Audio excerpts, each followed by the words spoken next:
आणि बातमीपत्राच्या सुरुवातीलाच विदर्भाच्या अर्थात वेगळ्या विदर्भाच्या मुद्द्यासंदर्भातला हा खास रिपोर्ट आहे। यंदाच्या हिवाळी अधिवेशनामध्ये वेगळ्या विदर्भाचा मुद्दा चांगलाच गाजतोय। मात्र वेगळ्या विदर्भाची मागणी काँग्रेस नेत्यांनी केली आहे, त्यामुळे महाविकास आघाडीमध्ये वादाची ठिणगी पडली आहे। वेगळ्या विदर्भाच्या मागणीवरून सुरू झालेला हा वाद नेमका काय आहे, काँग्रेसनं कशा प्रकारे वेगळ्या विदर्भावरून आपली भूमिका मांडलेली आहे आणि त्याला संजय राऊत यांनी कशा प्रकारे जोरदार त्यावर निशाणा साधलाय, पाहूया त्या संदर्भातला हा एक रिपोर्ट। काँग्रेस नेत्यांच्या अजेंड्यावर वेगळ्या विदर्भाचा मुद्दा। वेगळ्या विदर्भावरून महाविकास आघाडीत जुंपली। काँग्रेसनं वेगळ्या विदर्भाचा मुद्दा चोरला, भाजपचा आरोप। नागपूरच्या हिवाळी अधिवेशनामध्ये वेगळ्या विदर्भाचा मुद्दा चांगलाच तापला, पण यावेळी वेगळ्या विदर्भाची लढाई फक्त सत्ताधारी विरुद्ध विरोधक अशी नाही, तर महाविकास आघाडीत देखील वेगळ्या विदर्भाच्या मागणीवरून मतभेद दिसतायत। भाजप नेते चंद्रशेखर बावनकुळे यांनी वेगळ्या विदर्भाचं समर्थन करणारं वक्तव्य केलं। बावनकुळेंच्या वक्तव्याला काँग्रेस नेते विजय वडेट्टीवार यांनी पाठिंबा दिला। यावरून काँग्रेस आणि ठाकरे गटात वादाची ठिणगी पडली आहे। संजय राऊतांनी काँग्रेसला चांगलंच सुनावलंय। आम्ही वडेट्टीवारांना अजिबात या संदर्भात काँग्रेसच्या भूमिकेला फार महत्त्व देत नाही। यापूर्वी सुद्धा काँग्रेसचा आणि आमचा ह्याच्यावरती वाद झालेला आहे। महाराष्ट्र अखंड एकसंघ राहावा या संदर्भात काँग्रेसमधल्या वरिष्ठ नेत्यांचं सहमती आहे। मात्र त्याच वरिष्ठांकडे आपण जाऊ, दिल्लीमध्ये काही होत नाही। काँग्रेसने किती आपटले तरी वेगळा विदर्भ होणार नाही, हे त्यांचं राजकारण आहे।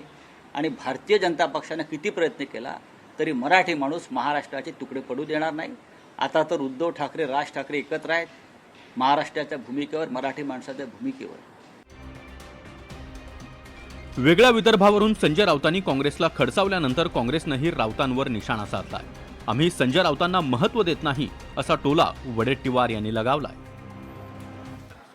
नाही, मी वेगळा विदर्भाची भूमिका मांडत असताना आम्ही हा विषय हायकमांडशी चर्चा करू असंच बोललो आहे मी। आता संजय राऊत कोणाला महत्त्व देत नाही तो त्यांचा प्रश्न आहे। आम्ही तरी कुठे संजय राऊतांना महत्त्व देतो फार, आणि देण्याची गरज काय, तो त्यांच्या पक्षाचा विषय आहे, हा आमच्या पक्षाचा विषय आहे। संजय राऊत त्यांच्या पक्षाला महत्त्व देतील, ते आम्हाला कसे महत्त्व देतील संजय राऊत, आणि मी तरी का संजय राऊतांना महत्त्व देऊ। पण ही आघाडी असेल तर, आणि त्यावेळेस आमची चर्चा होतेच। तो आघाडीचा विषय आहे, एकत्र निवडणूक लढण्याचा विषय आहे, पण एकमेकाला महत्त्व देण्याचा विषय नाही। वैचारिक आहे, त्यांचा भूमिका वेगळी आहे, माझी भूमिका वेगळी आहे। मुळात वेगळा विदर्भ हा भाजपचा अजेंडा। या मागणीसाठी भाजपनं आजवर अनेकदा आंदोलनं केली। अगदी विद्यमान मुख्यमंत्री देवेंद्र फडणवीस हे देखील कधी काळी वेगळ्या विदर्भाच्या मागणीसाठी जोर लावून लढत होते। आता तर भाजप सत्तेत आहे, तरीही भाजप नेते वेगळ्या विदर्भाचा मुद्दा ठामपणे मांडतायत। विशेष म्हणजे काँग्रेस हा मुद्दा हायजॅक करणार नाही याची देखील काळजी घेत आहे। दरम्यान भाजपच्या या दुटप्पी भूमिकेवरून राऊतांनी जोरदार टीका केली आहे। घाबरलेले काँग्रेसचे नेते काहीतरी मुद्दा जो त्यांच्या अजेंड्यावर कधीच नव्हता, वेगळ्या विदर्भाचा मुद्दा कधीच अजेंड्यावर नव्हता, पण घाबरून आता जनतेसमोर कुठला मुद्दा घेऊन जावा म्हणून आता वेगळ्या विदर्भाचा मुद्दा काँग्रेस पार्टी काढताय।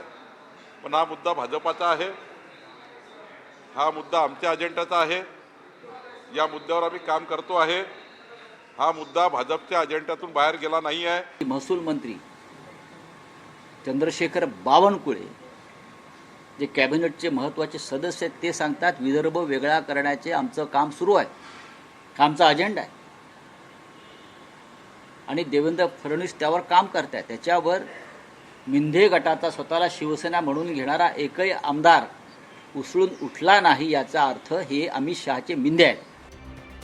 भाजप वेगळ्या विदर्भाची मागणी करतोय, पण शिंदे गटाकडून यावर काहीच प्रतिक्रिया येत नाही।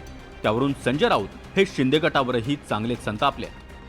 तुमच्या कॅबिनेटमधला एक मंत्री महाराष्ट्रात तोडण्याची भाषा करतो आहे, आणि तुम्ही स्वतःला शिवसैनिक म्हणवणारे बर्फाच्या लादीवर बसल्यासारखे बसून आत थंडगार लोळागोळा होऊन, याचा अर्थ तुम्ही अमित शहाच्या दबावाखाली आहेत, आणि अमित शहाचा जो अजेंडा आहे मुंबई आणि विदर्भ तोडण्याचा, त्याला तुम्ही छुपा पाठिंबा देत आहे।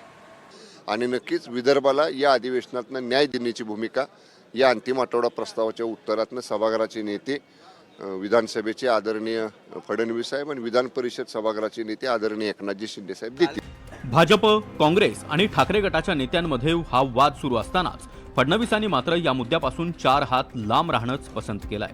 हा काय बोलला, तो काय बोलला, यावर मुख्यमंत्री बोलणार का, असा प्रश्न फडणवीसांनी विचारलाय।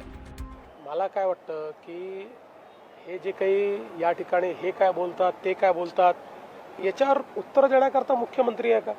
एवढंच काम धंदे राहिले का मुख्यमंत्र्याला? हा हे बोलला, तो ते बोलला, तो ते बोलला, काय आमच्या लेवलचं असेल तुम्ही जरा आमच्याशी चर्चा करा। हिवाळी अधिवेशन म्हटलं की वेगळ्या विदर्भाचा मुद्दा चर्चेत असतोच।